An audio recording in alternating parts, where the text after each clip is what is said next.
د امریکا د بهرنیو چارو د وزیر خطرناک ځواب.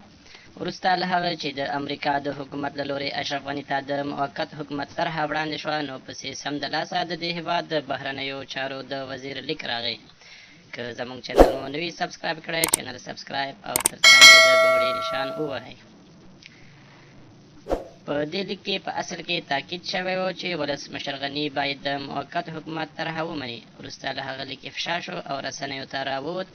ارګ خپله خاموشي ماته کړه او ویې ویل چې دوی د امریکا د بهرنیو چارو د وزیر څخه یو لیک ترلاسه کړی دی. د لیک د ترلاسه کولو څو ورځې وروسته د هېواد ولسمشر محمد اشرف غني په یوه غونډه کې په غیر مستقیم ډول په دې لیک باندې نیوکې وکړې او ویې ویل چې دا ډول خیالي طرحې نشي کولی په افغانستان کې د عمل جامه واغوندي. په ښکاره اشرف غني دا څرګندونې په یوه غونډه کې وکړې، خو په رسمي ډول د دولت له ادرس څخه تر اوسه پورې کوم غبرګون نشته. نه هم ارګ دې لیک ته رسمي غبرګون ښودلی او نه هم د بهرنیو چارو وزارت. د اشرف غني د هغه ورځې له څرګندونو، د هغه د لومړي مرستیال له څرګندونو په اصل کې دا ښکاره شوه چې دوی به دا لیک او طرحه ونه مني. د دې سره جوخته پوښتنه دا پیدا شوه که اشرف غني دا طرحه ونه مني، د امریکا وروستی اقدام به څه وي.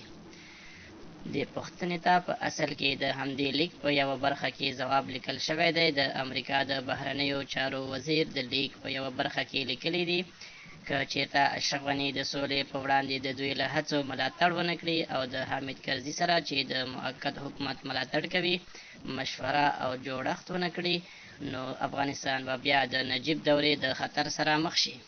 ښکاره پیغام یې ورکړ.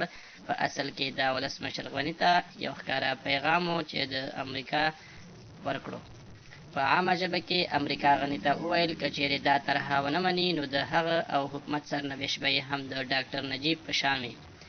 د دې لیک په یوه برخه کې واضح راغلی دی که چیرته امریکایان د افغان حکومت مالي ملاتړ ته دوام هم ورکړي، د دوی د وتلو وروسته به طالبان زر لوی ښارونه ونیسي او افغان حکومت د دې جګړې کابو کولو کې پاتې راځي.